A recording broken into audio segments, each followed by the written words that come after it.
No one likes cardio, but we need to do it. So finding the right piece that will keep you doing it consistently every single week, rain or shine, is important. Unfortunately, I don't have room for huge cardio pieces like treadmills, or do I? The FEIER Star 100 Folding Treadmill is a full-feature treadmill with Incline, built-in programs, some fancy accessories, and it folds up and rolls away when I'm done with it. I've been using it for the past 3 months for daily cardio and testing all the gadgets and gizmos alongside my wife and daughter. And today, we're going to see if a treadmill can be feature-packed, mobile, and still hold up to the demands of this 250-pound powerlifter.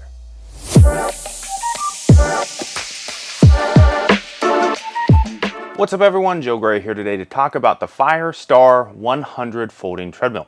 We're going to look at the assembly and setup, general features and my experiences, as well as the performance of this treadmill based on the last 3 months of use. This came into our space because I wanted a piece that would be easy to put inside to get my work in while zoning out and watching some TV, and would mostly disappear when done. It also needed to support my 250-pound frame, as well as be easy enough to set up by my wife and used by my daughter. FEIER reached out and offered to send me this treadmill for free for sake of review. When I told them my process, they replied back, "We understand that quality takes time." So kudos to them there for not rushing this review. They have provided me with an affiliate link as well, so if you decide that this treadmill is your next purchase, using that link gives me a small kickback and costs you nothing. That helps me keep doing my thing with companies who want me to take my time and provide detailed reviews. I appreciate the support. Let's dig in. After unpacking the treadmill and plugging it in on day one, we ran into our first problem. It didn't work. I fired off an email to my contact and got back a reply letting me know that it was common for the power cords to get disconnected in transit. If you know this is a regular problem, maybe you should do something about it? I had to lay the treadmill on its side, remove multiple pieces of the frame, attach a string to the power cord, remove it, ensure proper connections throughout, and then fish it back through while making sure the connections didn't separate again. This resulted in the machine getting cracked in several places and me walking away a solid hour later with a cut hand and finally a working treadmill. But that was a pretty bad start. My wife's remarks were that if this had happened to anyone else, they would have returned it immediately. Good news on that is that they do have a 30-day money-back guarantee, but they require that the items be sent back in their original packaging. Me and my buddy had to fully cut this thing out of the box, so I'm not sure you're going to be fully supported here if you happen to get a unit like mine. Eventually we got it inside, it worked, and we were off. Let's take a look at the general specs and overall build. The FEIER Star 100 Folding Treadmill clocks in at 160 pounds, which is nothing compared to some of the commercial treadmills, but is a choice because, again, we have to set it up, move it around, put it into vertical storage. It is 67 inches long in total with a 57 inches of tread front to back and 31 inches wide in total with 20 inches of tread left to right. That is a pretty standard width for treadmills, but is noticeably shorter than a lot of commercial and full-size treadmills. Probably makes sense because if it was too tall, it would be exponentially difficult for your average human being to lay it down and get it down from the vertical storage. In use, we didn't find that we ever needed more tread length for our needs. That was for me at 6 feet tall, all the way down to my daughter at roughly 4 feet tall. So I think for most average human beings, that'll work. One piece that was a requirement for me in a treadmill was incline. Some studies claim that even a 5% incline can increase your calorie expenditure by 52%, and 10% jumps up to 113%. This treadmill has a 12% incline, which, if my math is correct, is a 2,000% increase in calories burned. A lot of the other options I've looked at in this compact treadmill space come in at 10% or less, so a big win for the FEIER treadmill. You can control this with either the up and down arrows 1 degree at a time, or use the 6 and 9 preset buttons. I find it weird that 12 is the highest option and you don't have a 12 preset button to jump all the way to the end.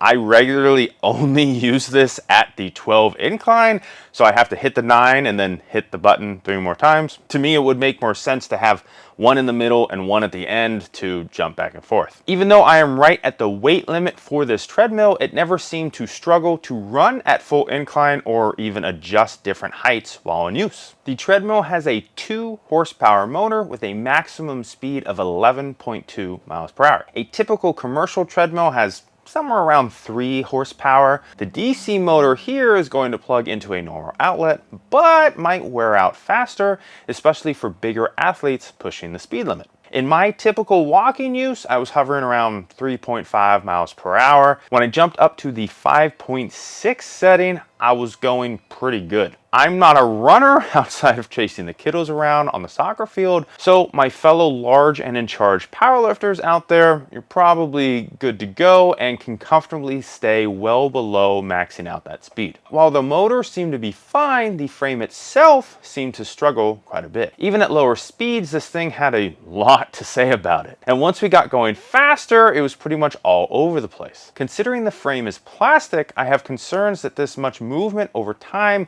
is going to lead to structural issues. I've used a handful of monitors with different cardio equipment, and honestly, this one is pretty solid. The treadmill has a program button that lets you scroll through 36 different built-in programs. You can also store 3 custom programs as well. The problem I have with this is that the only reference to what these programs are is in the manual. There is no on-screen insight into what each program is. The mode button seems a little weirdly named. It simply changes the on-screen metrics from distance to time to calories, and then a rotating screen of all 3. Not sure I would call that a mode, maybe display? I don't know. I don't need advanced metrics or a huge amount of display layout options. I just want to track my basic items and know I hit my goal for the workout. We used a step tracker and compared steps on this treadmill to steps outside, and it seemed off, consistently off by a decent amount. Calories on cardio machines are always a joke as well. If I run for 5 minutes and so does someone else at the same intensity, and all things equal, we will burn different amounts of calories because of our age differences, weight, gender, muscle, and more. But this treadmill doesn't know any of that, so it just estimates calories. The treadmill has a heart rate monitor if you sit your hands on a specific section. It works, but if you're going to regularly monitor your heart rate for cardio purposes,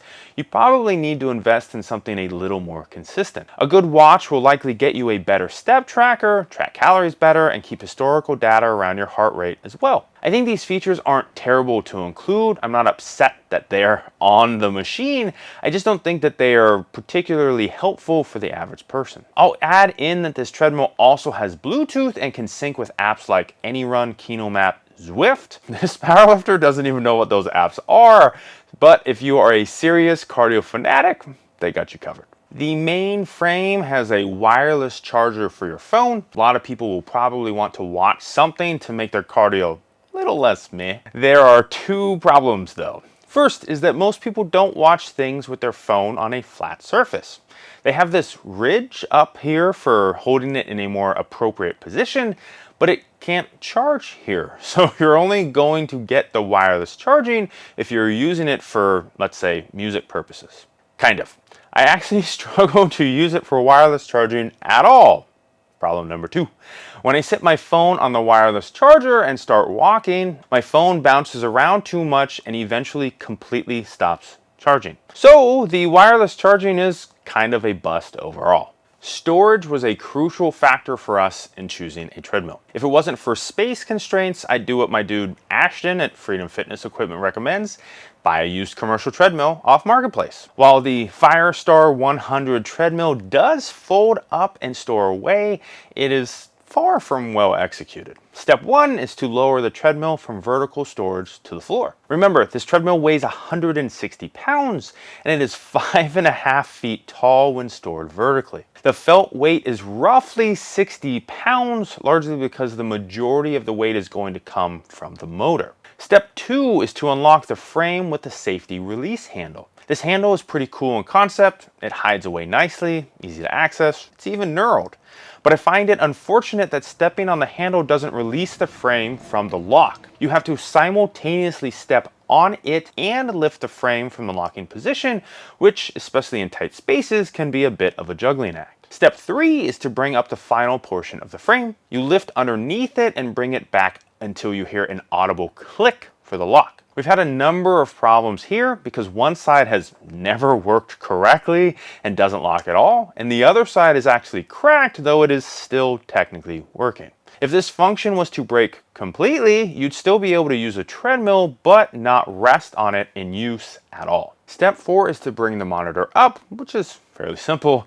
And the last step, step 5, is to plug it in. The power cord is just over 6 feet in length, but it is a right angle plug which bends off to the left-hand side. Depending on where your outlet is, you might only have about 5 feet worth of reach to work with. Now, when we're done with the treadmill, you got to work your way back through the process, and the breakdown is simpler than the setup until we get to the final step. The treadmill has some stability feet to make sure it doesn't tip over when stored vertically. The problem is that if you roll the treadmill up to a wall, like most people probably would, the anti-tip feet are now facing the wall, which doesn't keep it from tilting over, and they're kind of difficult to reach against a wall. So the only way to accomplish what they show in their own product images is to wheel the treadmill up to the wall, then turn it around 180 degrees, and then back it up against the wall slowly. There is zero chance that anyone at this company tested this feature and okayed it.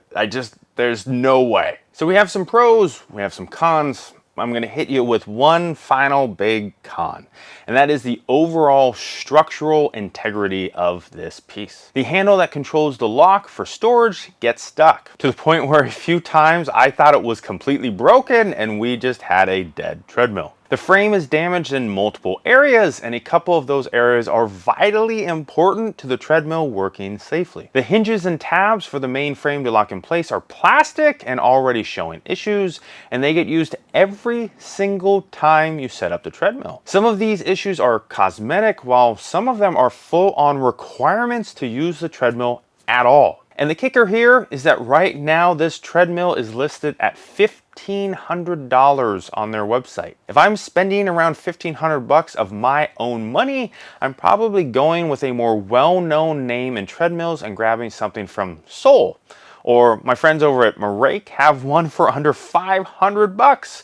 Or for just a little more, you can get a freaking stair climber off Amazon. You get the idea. What sucks is that this treadmill technically works. We've actually really enjoyed having it in our house. We found that having something that can supplement our outside walks has done a lot of good for our cardio, and it is going to play a big role in our diets plan for the beginning of 2026. But the bad process with the wires on day one, the overall poor implementation of the vertical storage and setup process, the issues with the various features, and the various broken pieces leads me to one place. I can't confidently recommend this treadmill to anyone. Smaller athletes are going to struggle to set it up, and larger athletes are probably going to break it even faster. You might even get a dud on day one that you never get to use. For the price, it doesn't seem to really hit the target for anyone. All right, friends, that is the FEIER Star 100 folding treadmill review. What do you think?